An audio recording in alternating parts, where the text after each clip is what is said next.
Brother asked a very good question, a very relevant question to the topic. I'd like to thank him. One of the most famous Hindu preacher in the world, Shri Ravi Shankar. Sadhguru from the Okay, Yogi Foundation. arrange for a dialogue, I will debate him.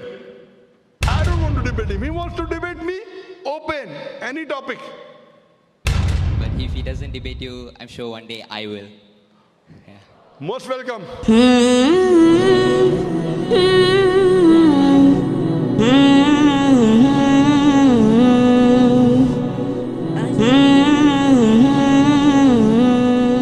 My first question would be, I'd like to relate it to you. So I've seen your previous speeches before on YouTube. You're a specialist in comparative religion. So when you compare Islam and other religion like Hinduism, like quoting scriptures from Bhagavad Gita or something, don't you think there is a possibility to misinterpret it and provide misguidance to those who doesn't belong to that faith? What's your name, brother?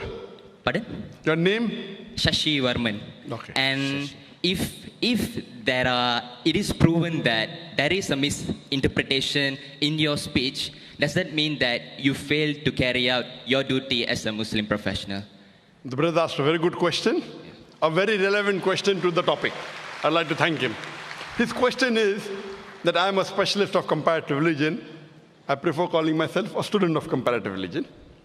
And when I quote scriptures of other religion, like whether it be the Bhagavad Gita, whether Veda, whether Bible, and if I misinterpret that scripture, then isn't it wrong as a Muslim? Totally wrong. I agree with you. That's the reason after every lecture of mine, we have question answer session. Most of the religious speaker, whether it be Hindu, whether it be Christian, whether it be Muslim, most of them, majority, more than 90%, after the speech, they have no question answer session. Sheikh Didat was the first one who started, and now, mashallah, many of us, after every lecture, we have a question answer session. Why? So that if you disagree with us, you are open to ask the question.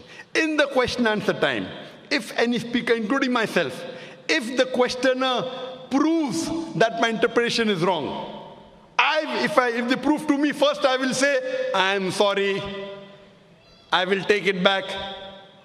If I make a mistake, as a Muslim, compulsory, I would apologize. I would first say, I'm sorry, I misunderstood your scripture. Inshallah, in future, I will not quote it. Never in my life of 25 years of dawah, more than has a single question, mashallah, I can make mistakes. I'm a human being. I'm not perfect.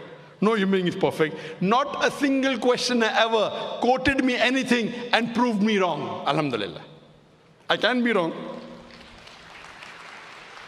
I can be wrong. Therefore, we say, ask the question. If he poses a question to me, I will counter quote him and give him the quotation from his scholars. I will quote. What does Swami Vivekananda say? I will quote. So it is intellectual. That is the reason what we say, let's come for a debate. Friendly debate, no problem. But I'll only debate with someone who has some standing, not with every Tom, Dick and Harry. You understand? You know, if I can get 1 million people for my talk, largest gathering, even if we get 2%, 20,000, I will debate you. Any Tom, Dick and Harry, I cannot. So what my reason is, if you want to debate me, you should at least be able to gather minimum 20,000 for your speech. If I can get 2 million, you at least get 2%. Okay? If you can get 20,000 for your lecture, I'm willing to debate with you. If you cannot get, you give it to someone who can get. And there are many Hindu speakers in the world. There are many Christian speakers in the world who get 100,000 and more. In India, many people. You know, Shri Ravi Shankar. He gets audiences of 100,000. I debated with him. And you know the outcome of that. Have you seen that debate? Yeah. What was the outcome? What? It wasn't as I expected. Yeah. Sorry? It wasn't as I expected, yeah. Oh, it wasn't as you expected. Yeah. But did I break any rules of the debate? Pardon? Did I break any rules of the debate? No. Did I not answer all his questions? No. Did he answer my questions? No. No. One of the most famous Hindu preacher in the world, Shri Ravi Shankar. Many people call him God.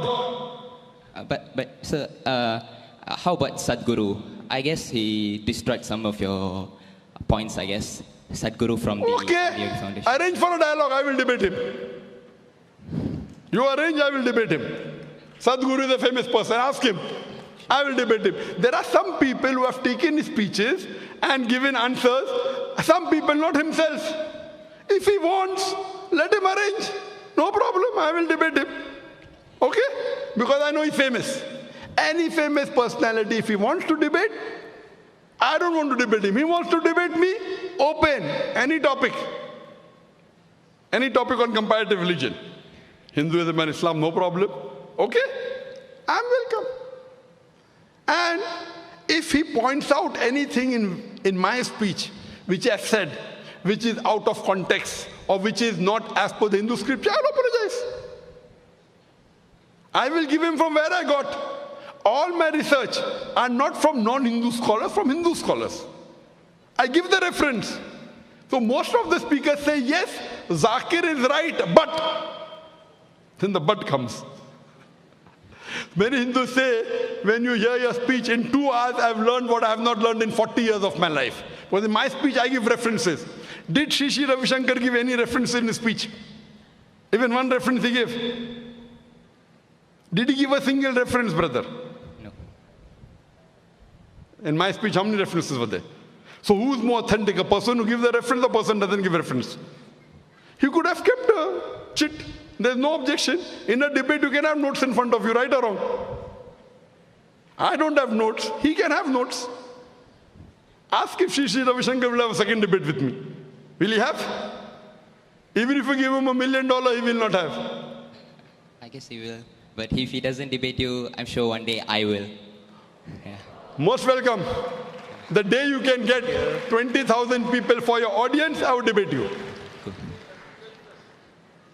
Now what you can do, question answer. Did I answer your question or not? Yeah, you did. Thank you. Very satisfactorily?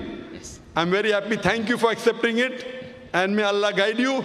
And I'll pray for you that you come to the truth, brother. Thank you. Thank you very much. Yes, you're most welcome.